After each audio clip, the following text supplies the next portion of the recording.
Merci de nous préférer sur Bénin Business 24. Bienvenue au 12h45. Qui n'a jamais entendu parler de Tintin et de son chien Milou? Eh bien, ce 10 janvier, ils sont à l'honneur à travers la Journée mondiale Tintin. On en parle dans un instant. Et on parlera également de l'arc-en-ciel, ce phénomène optique se produisant dans le ciel et qui rend visible le spectre des rayons du soleil. L'arc-en-ciel, une explication scientifique, la réponse à suivre. Enfin, on va s'intéresser à l'élevage d'escargots, une activité à laquelle beaucoup de jeunes s'adonnent, surtout en période de pluie. Comment se porte ce secteur? Un éleveur d'escargots va nous éclairer.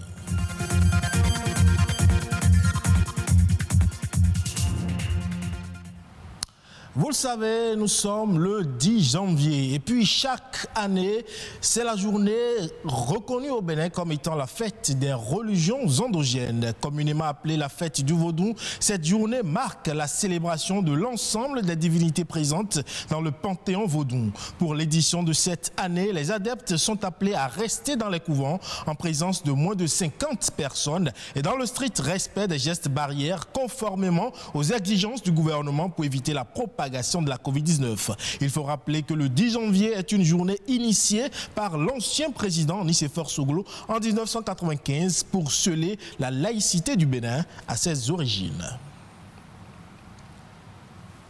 Et puis on reste dans l'univers des croyances africaines pour évoquer ce phénomène qu'on éprouve du plaisir à admirer très souvent après la pluie, ce que l'on appelle très souvent l'arc-en-ciel. C'est un phénomène peu ordinaire qui suscite de nombreuses interprétations selon les obédiences.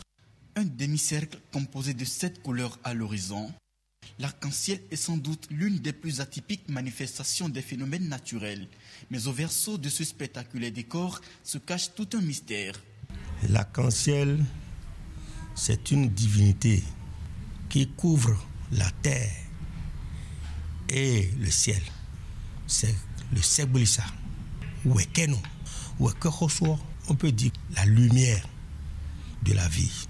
Nous les fonds, on l'appelle Daedo Wedo. L'arc-en-ciel représente l'élément air dans l'ésotérique. Et dans notre tradition, quand nous prenons l'arc-en-ciel, c'est cette divinité que nous appelons la divinité d'An, la divinité de la prospérité, de la richesse financière également. C'est une divinité mère qui fait du bien pour l'univers. Cette divinité serait pourvoyeuse de bonheur à ses adeptes et à toute personne qui place son espérance en elle. Chaque fois que l'arc-en-ciel apparaît, il a un objectif. L'arc-en-ciel sort pour balayer les mauvais sons là.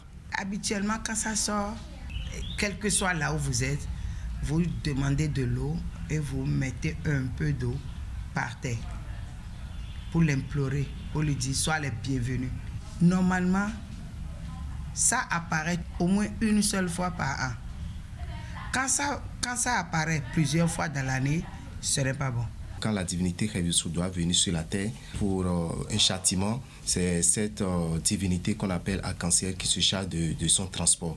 Cependant, loin des croyances dogmatiques et spirituelles, les chercheurs trouvent en l'arc-en-ciel un phénomène purement rationnel qui n'échappe guère aux explications scientifiques.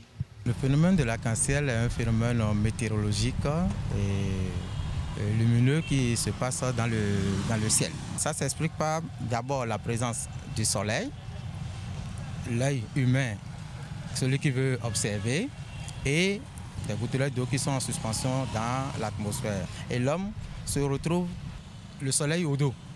Le soleil envoie des rayons lumineux qui tapent la goutte. Le rayon incident entre dans la goutte, subit une réflexion, ressort par une réfraction encore. Et c'est en sortant que cela peut taper l'œil. Et le fait que la lumière du soleil est une lumière blanche, c'est composé de plusieurs couleurs. Mais on ne le voit pas en réalité. Cette lumière, en tapant les gouttelettes d'eau qui se comportent en ce moment-là comme un prisme, ça décompose la lumière blanche en plusieurs couleurs. Donc chaque couleur est déviée et on a toute une panoplie de couleurs, de rouge jusqu'au violet. En effet, toute formule scientifique s'inspire d'abord de l'irréel. Par conséquent, Divinité ou pas, abstrait ou objectif, l'arc-en-ciel demeure une réalité incontestable. Il revient à chacun d'en faire sa propre conception. Qui n'a jamais entendu parler de Tintin et de son chien Milou? Et qui n'a jamais prononcé 1000 milliards de 1000 sabords, tonnerre de Brest ou encore Bachibouzouk, ces fameux jurons du capitaine Haddock? Eh bien, c'est le 10 janvier 1929 qu'était publiée la première aventure de Tintin. Depuis lors, à cette date, on célèbre la journée mondiale Tintin. Aujourd'hui, 92 ans après, qui peut se vanter de ne jamais avoir entendu parler de ce héros de bande dessinée. Pour des générations entières, les aventures de Tintin ont été l'occasion de véritables initiations à la géographie. Vous voulez tout savoir sur Tintin? Suivez cet élément. 92 ans déjà que ce reporter détective appelé Tintin fascine le monde à travers ses aventures.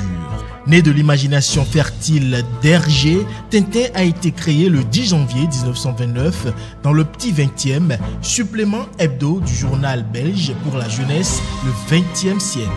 Il sera consacré l'année suivante avec le premier album des aventures de Tintin, Tintin au pays des Soviets, publié en septembre 1930. Depuis, sa popularité ne s'est jamais démentie. Les aventures de Tintin est le plus gros succès de la bande dessinée franco-belge. Une œuvre intemporelle qui raconte les aventures du jeune reporter, de son chien Milou et du capitaine Haddock.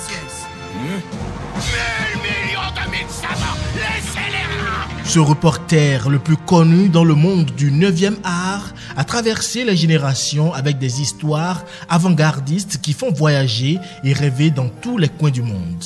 Son auteur, Hergé, rédacteur au journal Le Petit 20e, était en avance sur son temps. En 1954 déjà, il faisait voyager son personnage Tintin sur la Lune une quinzaine d'années avant Neil Armstrong, le premier homme à avoir posé le pied sur la Lune le 20 juillet 1969. Tu dois être content de pouvoir te dégourdir les pattes après un si long voyage. Véritable œuvre de l'imagination, Tintin est un personnage incontournable du monde entier. Chaque année, il y a entre 3 et 4 millions d'albums vendus dans le monde, soit un peu plus de 250 millions d'albums vendus dans le monde, traduits en 120 langues et dialectes. C'est aussi 500 000 exemplaires vendus par an dans les pays francophones. Les Chinois, les anglophones, les Allemands et les Espagnols sont aussi des amoureux des histoires de ce jeune reporter, du capitaine Haddock, de Milou, Dupont et Dupont et du professeur Tournesol. Si Tintin et son fidèle ami ont intéressé le cinéma dès 1947, il n'existe pourtant qu'un nombre restreint d'adaptations de la célèbre série de bandes dessinées. 2 films en live ont déjà vu le jour. En 1961, Tintin et le mystère de la Toison d'Or, puis en 1964, Tintin et les Oranges Bleues. Que ce soit pour les petits ou pour les grands, les aventures de Tintin restent un souvenir adorable de notre enfance. Au Bénin, la commercialisation de l'escargot demeure faible. Pourtant, sur le marché, la demande est forte. José Migan, éleveur d'escargots, nous peint ici le tableau de son secteur d'activité. De nos jours, les gens commencent par découvrir les qualités et valeurs nutritives de l'escargot. Ça fait que la demande augmente. La preuve, c'est que sur le marché, lorsque tu vas pour avoir une quarantaine d'escargots, aujourd'hui, du gros escargot, il faut tourner autour de 20-25 000. Pour le gros, lorsque tu vas dans les supermarchés, le petit sachet qui contient à peine 250 grammes te coûte 5 000 et quelques. Mais l'offre n'accompagne pas assez. Et il y a aussi le fait que les exportations s'y mêlent aussi, parce que les gens demandent des escargots du Bénin, on essaie d'envoyer, même si c'est en telle quantité, ça sort quand même. Il ne faut pas décourager, ça c'est intéressant. Il faut encourager la production pour que ça puisse marcher. Parce que tu es là, il faut que les terrains s'adaptent à ça, il faut remplir telles conditions, il faut s'y adapter. Il faut que toi-même, tu as moulé dedans d'abord les débuts, bien même que tu as une formation, c'est pas facile. Mais lorsque ça arrive, ça s'installe et que les trucs sont intéressants pour de bon, quand ça prend, c'est bon, il n'y a plus de soucis. On tourne autour de 100 kilos. Par an. Ce n'est pas suffisant. Vu la demande, ça ne suffit pas. Si on s'intéresse à ça, si on l'organise, on planifie, on ne parlera pas dans ces thèmes-là parce que le produit sera disponible et chaque fois, le cycle sera continuel. On sortira chaque fois au fur et à mesure. Et puis c'est établi, et puis c'est bien. Mais c'est un élevage qui dure un peu sur le temps. Ce n'est pas des éleveurs à cycle court comme les poulets, les cailles, les canards, non. Chez les escargots, il faut attendre 6 mois, 8 mois pour avoir des choses de taille moyenne. En 6 semaines, je dis, les poulets, tu as déjà des poulets de 2 kg, 2 kg 5, 3 kg. Chez les escargots, pour avoir 350 grammes, il faut attendre 6 mois. Vous voyez que la différence est là, ça fait que c'est un peu lent. C'est un élevage très intéressant en termes d'apport de devises. Parce que les escargots ne demandent pas grand-chose. Leur ration alimentaire ne coûte pas aussi cher. Des herbes gras, il suffit d'avoir la connaissance, de savoir ce qu'ils mangent, d'améliorer un peu les résidus alimentaires, les fruits pourris, des trucs comme ça. Ils consomment ça à satiété et ils se développent normalement. Après avoir enregistré sa récession la plus forte de l'histoire en 2020, la relance économique en Afrique subsaharienne continue de buter sur la persistance de la Covid-19 dans plusieurs pays. Dans un premier rapport sur les perspectives économiques mondiales pour l'année 2021, paru le mardi 5 janvier dernier, la Banque mondiale prévoit un redressement modéré en 2021 pour l'Afrique subsaharienne avec un taux de croissance de 2,7%. Le rapport indique toutefois que les exportations de la région devraient s'accélérer progressivement à la faveur de la relance des activités des principaux partenaires commerciaux. Au Cameroun, à présent, la bancarisation reflète le degré de pénétration du système bancaire. Elle constitue un élément clé pour le développement des systèmes de paiement, même si les petits porteurs qui se recrutent dans le secteur informel représentent une part non négligeable du tissu économique. Plus de détails dans ce reportage. Elles pullulent, ces entreprises portées par les entrepreneurs de petites envergures qui évoluent littéralement en dehors du système bancaire. Les gens ignorent les avantages d'avoir un compte en bonne et due forme. Il y a des gens qui aimeraient avoir leur argent vraiment dans leur poche au quotidien, partout où ils sont. Des entrepreneurs qui n'ont pas toujours la culture du crédit et préfèrent financer leurs opérations à travers des fonds propres émanant des tontines. Vous ne gagnez pas à garder l'argent chez vous. Mais en épargnant aussi, elle peut aussi obtenir des crédits à des taux d'intérêt vraiment bons et ça va lui permettre d'avancer.